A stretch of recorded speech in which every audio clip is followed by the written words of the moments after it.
ഏവർക്കും മാസ്റ്റേഴ്സിന്റെ ഓൺലൈൻ ക്ലാസ്സിലേക്ക് സ്വാഗതം. ഇന്ന് നമ്മൾ പഠിക്കാൻ പോകുന്നത് 7ാം ക്ലാസ്സിന്റെ സോഷ്യൽ സയൻസിലെ 7ാമത്തെ പാഠമാണ് എർത്ത് ആൻഡ് ബയോസ്ഫിയർ. എന്നാൽ ഭൂമിയും ജീവലോകവും എന്നാണ് പാഠത്തിന്റെ പേര്. ഇനി നമുക്കിത് കുറച്ച് കാര്യങ്ങൾ ഇവിടെ പൊതുവെ പറഞ്ഞിട്ടുണ്ട്. ഇതിൽ ക്വസ്റ്റ്യൻ ആൻസർ ഒന്നുമില്ല, ജസ്റ്റ് കേട്ടിരുന്നാൽ മതി. അപ്പൊ ഞാനിതൊന്ന് വായിച്ച് ഇതിന്റെ അർത്ഥം ഒന്ന് പറഞ്ഞുതരാം. നോക്കാം. This incident took place about 4,500 million years ago. A part of the sun got separated and exploded. The resultant piece of the explosion became 8 planets, including the Earth and their satellite. Due to the continuous boiling, heavier materials were concentrated around the center of the Earth and lighter materials got themselves arranged above this layer. The gases that emanated gradually formed an outer layer enveloping the Earth. This process continued for millions of years till the Earth's surface remained very hot. എന്ന് പറഞ്ഞാൽ ഏതാണ്ട് 480 കോടി വർഷങ്ങൾക്ക് മുമ്പായിരുന്നു ഈ സംഭവം നടക്കുന്നത്. സൂര്യന്റെ ഒരു ഭാഗം അടർന്നു മാറി അത് പൊട്ടിത്തെറിച്ചുണ്ടായ കഷ്ണങ്ങൾ ഭൂമി ഉൾപ്പെടെയുള്ള 8 ഗ്രഹങ്ങളും അവയുടെ ഉപഗ്രഹങ്ങളുമായി തീർന്നു. നിരന്തരമായി നടന്ന തിളച്ചുമറിയലിലൂടെ ഭാരമുള്ള വസ്തുക്കളൊക്കെ ഭൂമിയുടെ കേന്ദ്രത്തിലേക്കും ഭാരം കുറഞ്ഞ വസ്തുക്കൾ മുകളിലേക്കുമായി ക്രമീകരിക്കപ്പെട്ടു. പുറത്തേക്ക് വന്ന വാതകങ്ങൾ ഭൂമിയുടെ ആവരണമായി മാറി. ദശലക്ഷക്കണക്കിന് വർഷത്തോളം ഈ പ്രക്രിയ തുടർന്നുകൊണ്ടേയിരുന്നു. അപ്പോഴും ചുട്ടുപഴുത്ത അവസ്ഥയിലായിരുന്നു ഭൗമോപരിതലം, ഭൂമിയുടെ ഉപരിതലം. നമുക്ക് നോക്കാം ബാക്കി. Water vapor and other gases came out from the interior of the earth through continuous and extensive volcanic eruptions. This water vapor cooled down to the surface of the earth were flooded.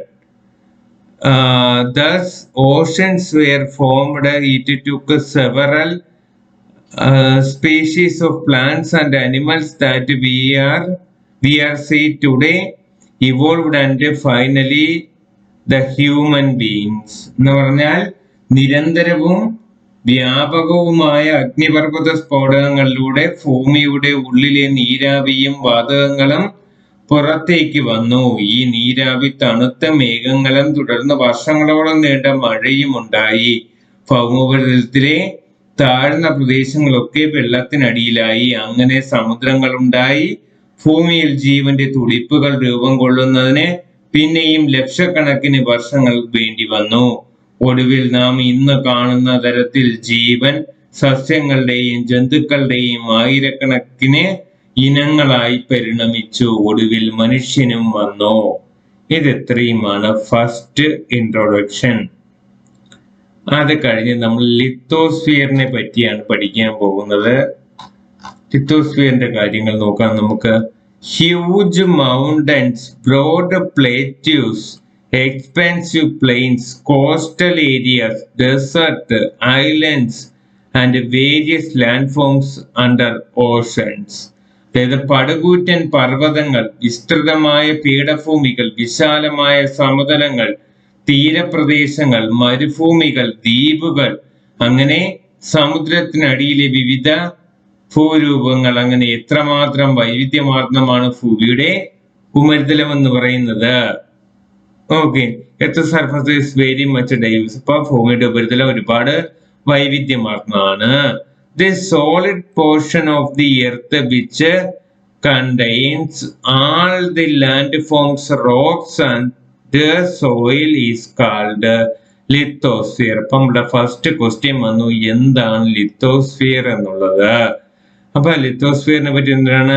The solid portion of the earth which contain all the land forms, rocks and soil is called the lithosphere. The highest peak, Mount Everest, and the deepest trench in the Challenger Deep of Pacific Oceans are all part of lithosphere. അതായത് പടുകൂറ്റൻ പർവ്വതങ്ങൾ, വിസ്തൃതമായ പീഠഭൂമികൾ, വിശാലമായ സമതലങ്ങൾ, തീരപ്രദേശങ്ങൾ, മരുഭൂമികൾ, ദ്വീപുകൾ, സമുദ്രത്തിനടിയിലെ വിവിധ ഭൂരൂപങ്ങൾ, അങ്ങനെ എത്രമാത്രം വൈവിധ്യമാർന്ന നമ്മുടെ ഭൂമി എന്നറിയാലോ. ഈ ഭൂരൂപങ്ങളെല്ലാം ഉൾപ്പെടുന്നതും ശിലകളും മണ്ണും കൊണ്ട് രൂപപ്പെട്ടതുമായ ഖരാവസ്ഥയിലുള്ള ഭാഗമാണ് ശിലാമണ്ഡലം. അടുത്ത ചോദ്യം, ശിലാമണ്ഡലം, ലിത്തോസ്ഫിയർ, ശിലാമണ്ഡലം, അത് എഴുതണം. അടുത്ത, കരയിലെ ഏറ്റവും ഉയരം കൂടിയ ഭാഗമായ എവറസ്റ്റ് കൊടുമുടിയും സമുദ്രത്തിലെ ഏറ്റവും ആഴം കൂടിയ ഭാഗമായ പസഫിക് സമുദ്രത്തിലെ ചലഞ്ചർ ഗർത്തവും ശിലാമണ്ഡലത്തിന്റെ ഭാഗം തന്നെ. അപ്പൊ ഇത് ഇത്രയാണ് പറയുന്നത്. അപ്പൊ ലിത്തോസ്ഫിയർ എന്തെന്ന് എഴുതുക, അത് ഇവിടെ തൊട്ട് എഴുതുക. This is A solid portion തൊട്ട് എഴുതി തുടങ്ങുക. ഓക്കെ, ഇനി അതിനുശേഷം മേജർ ലാൻഡ് ഫോംസ് കൊടുത്തിട്ടുണ്ട്. അതായത് മൗണ്ടൻസ് എന്തെന്നാണ്? Land forms having an altitude of more than 900 meters above the mean sea level and with steep slopes. എന്ന് പറഞ്ഞാൽ സമുദ്രനിരപ്പിൽ നിന്ന് 900 മീറ്ററിലധികം ഉയരമുള്ളതും ചെങ്കുത്തായ വശങ്ങളോട് കൂടിയമായ ഭൂരൂപത്തെയാണ് പർവ്വതങ്ങൾ, മൗണ്ടൻസ് എന്ന് വിളിക്കുന്നത്. അപ്പൊ മൗണ്ടൻസ് എന്ന് എഴുതുക, ഇത് എഴുതിയെടുക്കുക. അടുത്ത പ്ലേറ്റ്യൂസ്. പ്ലേറ്റ്യൂസ് നോക്കാം. Land forms with almost flat top and which stands at a comparatively higher elevation than the surroundings. എന്ന് പറഞ്ഞാൽ മുകൾ ഭാഗം ഏറെക്കുറെ പരന്നതും ചുറ്റുപാടുകളെ അപേക്ഷിച്ച് ഉയർന്നു നിൽക്കുന്നതുമായ ഭൂരൂപങ്ങളാണ് പ്ലേറ്റ്യൂസ്, പീഠഭൂമികൾ എന്ന് പറയുന്നത്. അടുത്ത പ്ലെയിൻസ്, സമതലങ്ങൾ. Comparatively low lying and expensive land forms എന്ന് പറഞ്ഞാൽ എന്താണ്? താരതമ്യേന താഴ്ന്നതും നിരപ്പായതുമായ വിശാല പ്രദേശങ്ങളെ വിളിക്കുന്ന പേരാണ് പ്ലെയിൻസ്. അപ്പൊ മൗണ്ടൻസ് എന്ന് നോട്ട് എഴുതുക, ഇത് എഴുതിയെടുക്കുക. പ്ലേറ്റ്യൂസ്, പീഠഭൂമികൾ എഴുതുക, ഇത് നോട്ട് ചെയ്തെടുക്കുക. അടുത്ത പ്ലെയിൻസ്, ഇത് എഴുതിയെടുക്കുക. ഇനി അവിടെ കാണപ്പെടുന്ന കുറച്ച് റോഡുണ്ട്, കൃഷി, അഗ്രികൾച്ചർ, കൃഷി, നിർമ്മാണ പ്രവർത്തനങ്ങൾ, ഇതെല്ലാം അല്ലേ, ബിൽഡിങ്സ് കിട്ടുന്ന എല്ലാം കാണിച്ചിട്ടുണ്ട്. അടുത്ത നോയിങ് ദി സോയിൽ എന്നാണ് പേര്. Okay, rocks exposed to sunlight, rain and snow for many years begin to disintegrate. Sometimes chemical changes also occur in them. When the dead remains of plants and animals decay, it adds humus content to the soil. Soil is formed through the process that takes place constantly over thousands of years. It contains fixed amount of water, air, humus, and the microorganism. Soil often loses its fertility because of man's unscrupulous activities. എന്ന് പറഞ്ഞാൽ അനേക വർഷങ്ങളായി വെയിലും മഴയും മഞ്ഞും ഏറ്റുകിടന്ന പാറകൾ പൊടിയുന്നു. ചിലപ്പോൾ അവയ്ക്ക് രാസമാറ്റം ഉണ്ടാകാറുണ്ട്. അതിൽ സസ്യങ്ങളുടെയും ജന്തുക്കളുടെയും മൃതാവശിഷ്ടങ്ങൾ അഴുകിച്ചേരുന്നതിലൂടെ ജൈവാംശവും കൂടിച്ചേരുന്നു. ആയിരക്കണക്കിന് വർഷങ്ങളിലൂടെ നിരന്തരം നടക്കുന്ന ഇത്തരം പ്രവർത്തനങ്ങളിലൂടെ ആണ് എന്ത് ചെയ്യുന്നത്? മണ്ണ് രൂപം കൊള്ളുന്നത്. നിശ്ചിത അളവിൽ ജലം, വായു എന്നിവയോടൊപ്പം ജൈവാംശവും സൂക്ഷ്മജീവികളും മണ്ണിലുണ്ട്. നമ്മുടെ വിവേകരഹിതമായ പ്രവർത്തനങ്ങൾ പലപ്പോഴും മണ്ണിന്റെ ഫലപുഷ്ടി നഷ്ടപ്പെടുത്താറുണ്ട്. ഇതാണ് നമ്മുടെ ഒരു പോർഷൻ പറയുന്നത്. പിന്നെ നമുക്ക് പഠിക്കാനുള്ളത് എന്താ? Can you name a few activities that adversely affect the soil fertility? മണ്ണിന്റെ ഫലപുഷ്ടിയെ ദോഷകരമായി ബാധിക്കുന്ന പ്രവർത്തനങ്ങൾ എന്തൊക്കെയെന്നാണ്? ഒന്ന്, ഈ എക്സസീവ് യൂസ് ഓഫ് ഫെർട്ടിലൈസേഴ്സ്, രാസവളങ്ങളുടെ ഉപയോഗം. എക്സസൈവ് യൂസ് ഓഫ് പെസ്റ്റിസൈഡ്സ് എന്ന് പറഞ്ഞാൽ രാസ കീടനാശിനികളുടെ ഉപയോഗം. അടുത്ത യൂസ് ഓഫ് പ്ലാസ്റ്റിക്കിന്റെ ഉപയോഗം. ഓക്കെ, അത് കഴിഞ്ഞ് soil which is formed due to hundreds of years of activities is either lost or destroyed due to man's in discrete the action. They affect not just the soil but also the lithosphere. അതായത് നൂറ്റാണ്ടുകളായുള്ള പ്രവർത്തനങ്ങളിലൂടെ രൂപം കൊണ്ടിട്ടുള്ള മണ്ണ് ഇന്ന് മനുഷ്യ വിവേകരഹിതമായ ഇടപെടലുകളിലൂടെ എന്നേക്കുമായി നശിച്ചു പോവുകയോ നഷ്ടപ്പെടുകയോ ചെയ്യുകയാണ്. മനുഷ്യന്റെ വിവേകരഹിതമായ ഇടപെടലുകൾ മണ്ണിനെ മാത്രമല്ല ശിലാമണ്ഡലത്തെ തന്നെ ദോഷകരമായി ബാധിക്കുന്നുണ്ട്. അതിന് ചില ഉദാഹരണങ്ങളാണ് നമുക്ക് പഠിക്കാനുള്ളത്. ഡിസപ്പിയറിംഗ് പാഡി ഫീൽഡ്സ്, അതായത് ഇന്ന് മനുഷ്യന്റെ വിവേകരഹിതമായ ഇടപെടലിലൂടെ എന്ത് ചെയ്യുന്നുണ്ട്? പാഡി ഫീൽഡ്സ്, നെൽവയലുകൾ നഷ്ടപ്പെടുന്നുണ്ട്. ഓക്കെ, അതിന്റെ എക്സ്പ്ലനേഷൻ അവിടെ കൊടുത്തിട്ടുണ്ട്. Vast paddy fields were once Kerala's unique features, but now our paddy field and other wetland undergo reclamation by being filled up with soil for human purposes. By doing this, we are causing permanent damage to these fields and mined and baked in the kilns of making bricks. Clay stores were in the places and sand below the clay of mined, and after removing the clay from the paddy fields. എന്ന് പറഞ്ഞാൽ ഇത് just ഇതൊന്ന് കേട്ടിരുന്നാൽ നമുക്ക് ഞാൻ വായിച്ചർത്ഥം പറഞ്ഞുതരാം. അതായത് സമൃദ്ധമായി ഒഴുകിയിരുന്ന നമ്മുടെ നദികളിൽ പലതിലും മഴക്കാലം കഴിയുന്നതോടെ ജലനിരപ്പിൽ വലിയ കുറവുണ്ടാകുന്നുണ്ട്, അല്ലെ? നദികളിലെ മണൽവാരൽ ഫലമായി ഉണ്ടാകുന്ന അടിത്തട്ടിന്റെ ആഴം കൂടുന്നതുമാണ് ഇതിന് കാരണം. ഇത് സമീപ പ്രദേശങ്ങളിലെ കിണറുകളിലെ ജലനിരപ്പ് താഴുന്നതിലും ജലദൗർലഭ്യം അനുഭവപ്പെടുന്നതിലും കാരണമാകുന്നു.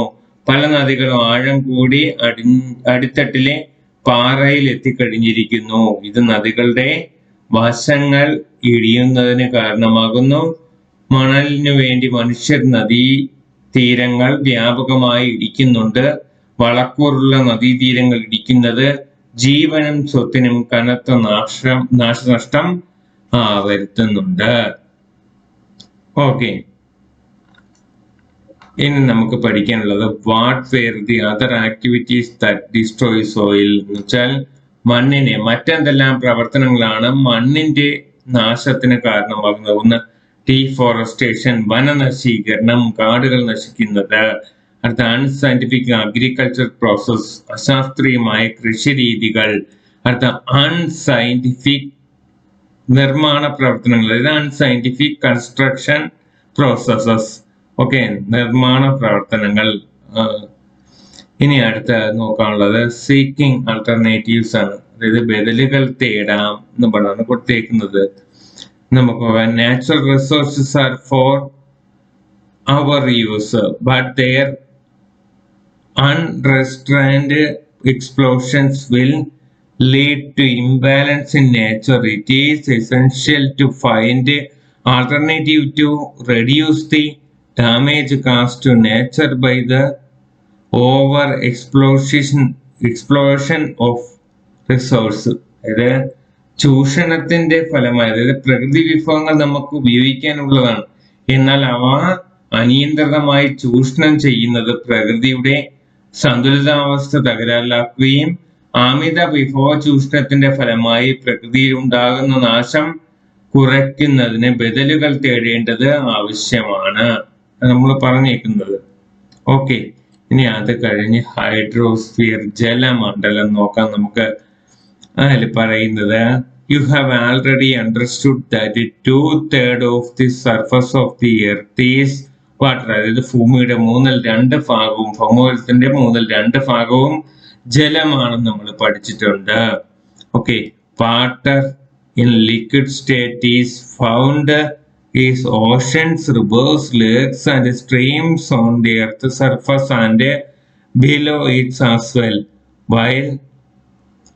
While water vapor and water droplets in the atmosphere, water found on the earth in the said forms they called hydrosphere. അതായത് ഭൗമോപരിതലത്തിൽ 2/3 ഭാഗവും ജലമാണെന്ന് നമ്മൾ മനസ്സിലാക്കി. അത് കൂടാതെ സമുദ്രങ്ങൾ, നദികൾ, തടാകങ്ങൾ, അരുവികൾ ഇവയെ കൂടാതെ ഭൂമിയുടെ ഉള്ളിലും ജലം ദ്രാവക രൂപത്തിൽ സ്ഥിതി ചെയ്യുന്നു. ധ്രുവപ്രദേശങ്ങളിലും വളരെ ഉയരമുള്ള പർവ്വതങ്ങളിലും മുകളിലും ജലം ഉറഞ്ഞ് ഖരരൂപത്തിലുള്ള സ്ഥിതി ചെയ്യുവാൻ അന്തരീക്ഷത്തിൽ ഇത് നീരാവിയായും ജലകണികകളായുമാണ് നിലകൊള്ളുന്നത് കാണപ്പെടുന്നത്. മേൽപ്പറഞ്ഞ 3 അവസ്ഥകളിലുമായി ഭൂമിയിലെ ജലമണ്ഡലം. ഓക്കെ, ഇനി precision of fresh water, അതായത് എന്ത് ചെയ്യണം, നമ്മൾ അമൂല്യമായ ശുദ്ധജലം സംരക്ഷണമാണ് നമ്മൾ നോക്കാനുള്ളത്. അതില് വാട്ടർ സ്കേഴ്സിറ്റി, അതായത് ജലദൗർലഭ്യം. ജലദൗർലഭ്യം ഇവിടെ കൊടുത്തിട്ടുണ്ട്. അതിന്റെ fresh water source of your locality, അത് നമ്മളെ ലൊക്കാലിറ്റി ഫ്രഷ് വാട്ടർ സൊസൈറ്റി അത് കണ്ടുപിടിച്ച ശേഷം അതിൽ പൊല്യൂഷൻ ഉണ്ടാകുന്നുണ്ടോ എന്ന് കണ്ടുപിടിക്കാനാണ്. അതിനുശേഷം നമുക്ക് മേജർ സോഴ്സ് ഓഫ്, അത് നിങ്ങൾ കണ്ടെത്തേണ്ട കാര്യമാണ്, അത് വേണ്ട. അതിനുശേഷം നമ്മൾ എത്തുന്നത് ഇവിടെ ഒരു ചോദ്യമുണ്ട്, scientific method of water management, അതായത് ജലം സംരക്ഷിക്കാനുള്ള വഴികൾ എന്തൊക്കെ. Promote terrace. അപ്പൊ നമുക്കിനി അടുത്ത പഠിക്കാനുള്ളത് scientific modes of water management ആണ്.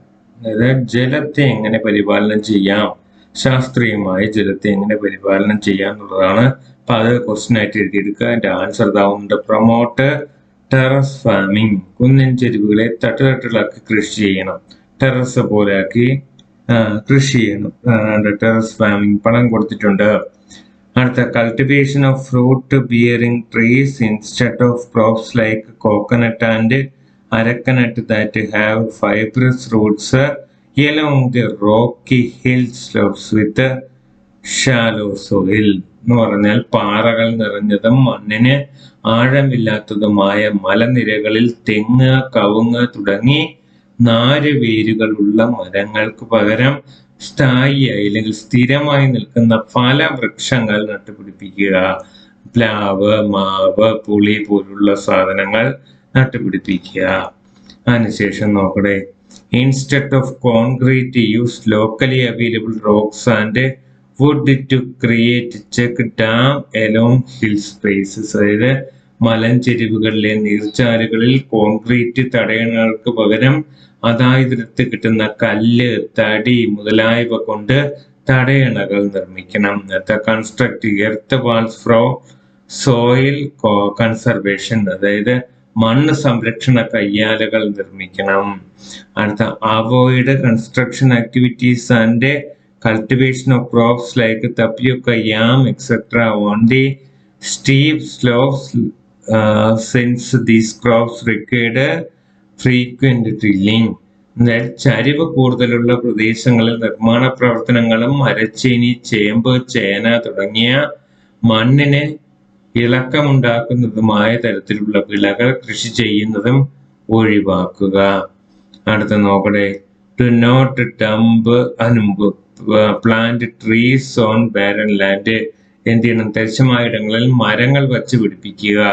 അടുത്ത do not dump household and industrial waste into water bodies, അതായത് ഗാർഹിക വ്യവസായിക മാലിന്യങ്ങൾ ജലാശയങ്ങളിലേക്ക് ഒഴുക്കി വിടരുത് എന്നാണ് പറയുന്നത്. അടുത്ത protect paddy field, pond, lakes and reverse banks from reclamation. വയലുകൾ, കുളങ്ങൾ, തടാകങ്ങൾ, നദീതീരങ്ങൾ എന്നിവ മണ്ണിട്ട് നികത്താതെ സംരക്ഷിക്കുക എന്നാണ് കൊടുത്തേക്കുന്നത്. അടുത്ത ഇനി നമുക്ക് പഠിക്കാനുള്ള അറ്റ്മോസ്ഫിയറിനെ പറ്റിയുണ്ട്. അതിൽ അന്തരീക്ഷ അറ്റ്മോസ്ഫിയർ കൊടുത്തിട്ടുണ്ട്.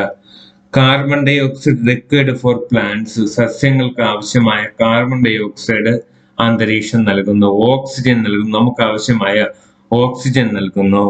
അടുത്ത reason for climatic phenomena like rain and snow, അതായത് മഴ, മഞ്ഞ് തുടങ്ങിയ കാലാവസ്ഥ പ്രതിഭാസങ്ങൾക്ക് കാരണമാണിത്. അടുത്ത protections from harmful ultraviolet and gamma rays, ഹാനികരമായ അൾട്രാവയലറ്റ്, ഗാമ റേസ് രശ്മികളിൽ നിന്നും നമ്മെ സംരക്ഷിക്കുന്നു. അപ്പം ഇത് വ്യക്തമായിട്ട് നോട്ട് എഴുതി എനിക്ക് അയച്ചു തരണം. ഈ പാഠം ഇത് കണക്കിന് ചെയ്ത അറ്റ്മോസ്ഫിയർ ചെയ്യുന്ന ഉപയോഗങ്ങളാണ്. ഓക്കെ. അടുത്ത ഇനി ഒരു പിക്ചർ കൊടുത്തിട്ടുണ്ട് കണ്ട, അതിൽ ലിത്തോസ്ഫിയർ, ബയോസ്ഫിയർ, അറ്റ്മോസ്ഫിയർ, ഹൈഡ്രോസ്ഫിയർ ഇവ തമ്മിൽ പരസ്പരം ബന്ധമുണ്ട്. ഓക്കെ, ഇനി അതിനുശേഷം നമുക്ക് പഠിക്കാനുള്ളത് പ്രകൃതി ദുരന്തങ്ങൾ, നാച്ചുറൽ ഡിസാസ്റ്റേഴ്സ്. പ്രകൃതി ദുരന്തങ്ങൾ അല്ലെങ്കിൽ ലാൻഡ് സ്ലൈഡ് ആണ്. When landslides occur, landslide ഉണ്ടാകുമ്പോൾ move to safe place as early as possible. അത് ഇത്രയും പെട്ടെന്ന് എന്ത് ചെയ്യണം, നമ്മള് ഒരു ഉയർന്ന പ്രദേശത്ത് എത്തിച്ചേരണം, ഇത്രയും വേഗം സുരക്ഷിതമായ സ്ഥാനങ്ങളിലേക്ക് മാറുക. വെൻ ലാൻഡ് സ്ലൈഡ്സ് അല്ലെ, ഉരുൾപൊട്ടൽ ഉണ്ടാകുമ്പോൾ ശ്രദ്ധിക്കേണ്ടത്. അടുത്ത, give priority to small children, aged people and person with physical disability during rescue operation. അതായത് ചെറിയ കുട്ടികൾ, വൃദ്ധർ, ശാരീരിക ആവശ്യതകൾ അനുഭവിക്കുന്നവർ എന്നിവരുടെ രക്ഷയ്ക്ക് മുൻഗണന നൽകുക. അടുത്ത, give first aid to injured people, പരിക്കേറ്റവർക്ക് പ്രഥമ ശുശ്രൂഷ നൽകുക. be cautious of the possibility of recurrence of landslides എന്ന് പറഞ്ഞാൽ വീണ്ടും ഉരുൾപൊട്ടൽ ഉണ്ടാകാൻ സാധ്യതയുള്ളതിനാൽ ജാഗ്രത പാലിക്കുക. Contact police, ambulance service etcetera. Police, ambulance തുടങ്ങിയ ഏജൻസികളുമായി ബന്ധപ്പെടുക. അടുത്ത, take precautions to avoid electric shock, വൈദ്യുതാഘാതം ഏൽക്കാതിരിക്കാൻ വേണ്ട മുൻകരുതലുകൾ സ്വീകരിക്കുക. അപ്പൊ വെൻ ലാൻഡ് സ്ലൈഡ് എന്ന് എഴുതുക, ഇത് ഇത്രയും പോയിന്റ് എഴുതിയെടുക്കുക. അടുത്ത, ഫ്ലഡ് ആണ്, വെള്ളപ്പൊക്കമാണ്. വെള്ളപ്പൊക്കം വന്നു കഴിഞ്ഞാൽ എങ്ങനെ രക്ഷപ്പെടണം എന്നുള്ളതാണ് നമ്മൾ പഠിക്കാൻ പോകുന്നത്.